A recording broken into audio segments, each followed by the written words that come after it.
Hey everybody, welcome back to the channel, welcome back for another Walking Dead, The Ones Who Live video. This is going to be a review of episode 4, What We, and I gotta say, this lived up to the hype. It was an emotional, amazing episode, and just so much to cover, I think. It was definitely what I believed it would be, a Michonne and Rick-centric episode, all about them, all about the recovery of their relationship, and to get Rick past his trauma. And it really goes into it in this episode about what the hell he's been through and just the kind of mental blocks that he has in place and just the fear that he has about how CRM can come in and destroy everything he loves, everyone he loves, and they really jumped into it. But let's go into the episode. The episode, as we know, it starts out with Rick and Michonne going into this building after Michonne had pulled Rick out of the helicopter, and we saw exactly how they survived that. That was a big question at the end of the last episode. How did they survive being yanked out of this helicopter? And from that, it was pretty simple to kind of deduce that as they were in this storm, they were flying pretty low to this lake. And this is something Michonne had seen as they were flying over. She yanked them out of it, and they landed in this lake, and they pulled themselves up. And as they went into this building, this was another question that I had with a couple of videos discussing the last episode, is exactly what is this building? Where are they? Well, it turns out it's an apartment complex. It's a kind of a self-sustaining apartment complex that people tried to ride it out in, but they just simply couldn't. They were not built to survive. And it turns out that the people that were in this building that they come across, the walkers, are the people that live there. And they were not built for this world. They survived probably the initial outbreak and everything, and they probably had supplies and whatnot, but after that supplies ran out, they just eventually starved to death because they could not survive. They could not deal with probably people they came across if they ever even left that apartment complex, which I can probably say that they never did, and that's another reason that they died, because they did not have the skills necessary to go out and navigate and scavenge for supplies. But after that little mystery is solved, we really get into the depths of what is going on with Rick and just why he's so afraid to leave, other than the fact that he reveals to Michonne that if he leaves, Jadis will go back and she will destroy Alexandria. She will destroy all the other communities and kill everyone they love. So this is just really the driving point behind his fear, but it kind of goes in more deeper just to see the mental anguish that he has endured, the stress, the PTSD, everything about being in the CRM. And the episode really just turns into what Michonne said she needed. She needed a time out with Rick to get to the bedrock of why he won't leave, why he tried to send her away, and why he was kind of a dick about it. And she really just kind of question, do you even still love me? And he says, you're the love of my life, or something to that effect. And they just really start to have these arguments. They start to have these conversations, and all while too, kind of to add a little, I guess, comedic theme to it, or comedic timing or whatever, was while they're in this building, this whole time they're in this building, it almost has like a Google Home type of thing going on, or Alexa type of thing, where it's adjusting the temperature and it's telling you that it's adjusting itself to the required temperature or the recommended or preferred temperature. And it just keeps giving these updates, and Rick kind of snaps there for a second, like, where the hell is this thing? And he loses it for a second, while also trying to have this conversation with Michonne about what his problem is and why he doesn't want to leave. And so the episode really revolves around why they are in this situation and why he won't leave and why he won't go home.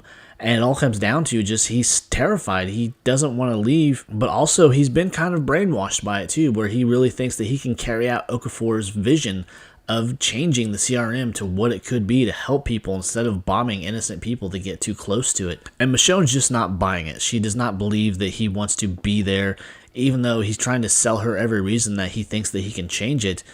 And that he's alone now because Thorne is now one of them. She is not by his side like he thought that she would be. After she got this briefing, she was completely on board with whatever the CRM was doing, because she did have that scene in the last episode, you didn't see what I see, you didn't hear what I heard, and just really kind of giving it more layers and more mystery about what this briefing is. And it's crazy that they're going this route, I guess, and just what kind of information is so life-changing that would kind of flip her loyalty to Rick, where she is just 100% on board with the CRM now. But the episodes really just goes back and forth with them having this conversation, trying to understand what is going on between them. And at this point, too, during the conversation where Michonne just kind of at her wit's end, she lets it slip that he has a son. I believe that she didn't want to tell him this way, but she's having this conversation with him, says, your children back home, what am I supposed to do? Go home and tell them the father didn't want to come home? And he picks up on it. He says, children, you said children. And she lets him know about RJ, and it really doesn't really affect him like we all thought it would. It didn't change his mindset. He just kind of he needs to stay to make sure they're safe. But at that point, Michonne just had it. She says, well, fine, if this is how you feel, I'm going to go and leave him there. And shortly before this, too, that scene with the helicopter crashed into the side of the building, that's another part of the apartment complex or one of the nearby buildings. And Michonne sees this as an opening where they could leave. They are assumed dead because the CRM comes in and they destroy that building and they destroy that helicopter and any evidence they were ever there. Michonne takes this as, we can go home now. They think we're dead and we can just leave. He believes that they will come looking for them. Jadis will let them know that he is still alive. There's no question about it. That was just a luck of the draw kind of situation where, yes, Michonne saved their lives, but Jadis is going to know they're alive. They're out there. I know where they are. And so while Michonne is trying to convince him that we need to go, he still won't budge. She leaves. And it's this scene where we see her walking down that hallway. She's ready to walk out the building without him, but she still kind of stops to wait and see if he's going to chase after her. He doesn't until that building gets destroyed. Rick goes after her. Chasing her down that hallway. And it's at this point where he says, we need to get out of this building. It's unstable now, starting to buckle in these different areas where they destroyed part of the neighboring building that's maybe connected to this one too. And the arguments don't stop there. Michonne says, no, I'm going to go, you're going to do whatever you want to do. They go through clearing out these walkers, and they're still kind of having this argument as they're clearing out these walkers. And at one point, Michonne actually gets pinned under a chandelier, and she's telling Rick, just go, just leave me. He says, that's never going to happen. So we can see that the love is still there. He's not going to leave her to die because he's never been that type of person either. So they're fighting off walkers this whole time. They finally get her free. They make it back to an apartment in the building. And Michonne says, we're not leaving until we figure this out. And this kind of goes from some happy adult time because they kind of realize, yes, they still love each other and that they're not going to give up on each other. But even after this, too, Rick is still intent on staying. And just Michonne cannot figure out why until she finally gets him to reveal that they took Carl from me. And yes, we know that Carl's been gone for years at this point. But he had been having dreams about Carl. We got that sequence from, I want to say, the All Out World storyline where it's a flashback of Carl when he's a little kid and they're walking up this road holding hands. And we see Carl just fade away. So during this captivity, during the things that he's been through, he's forgotten what Carl looks like. And then he started having the dreams about Michonne. And then the same thing happened where he forgets what she looks like. So it's just added trauma on top of trauma, and he just can't get past it. And he is basically broken at this point. And after they have this conversation, Michonne gives him a phone where she has visited that artist again, where she gives him a phone and it's got Carl's face carved into it. And he just has kind of an emotional breakdown where he cries into her arms and he agrees finally, let's go home. And so they team up. They barrel through this building, taking out walkers just in the most badass fashion. And they get outside and there's these trucks and cars and whatnot. They're all electrical or they're hybrids, as they do discover.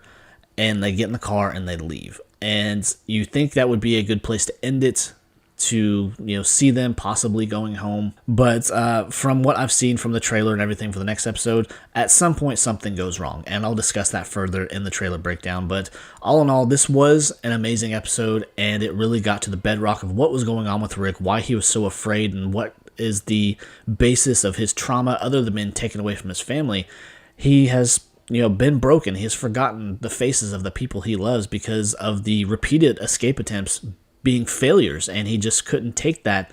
And it was just an amazing episode, very greatly written by Danai Gurira. And from what I had seen, Scott Gimple said that she basically ran this episode too. So it was just an all-in-all great episode. A lot of people saying the greatest episode of Walking Dead ever.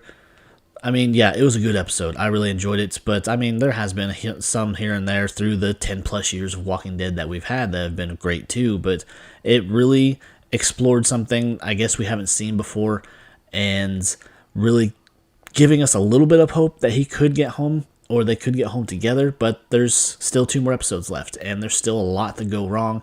And along with that too, if you hadn't seen it yet, the video that I did a couple days ago where Leslie Ann Brandt, who plays Thorne, had posted a picture of Rick in Sierra Military once again with the red stripe. So at some point, he does go back and he does get that promotion and that debriefing. So there's something in there.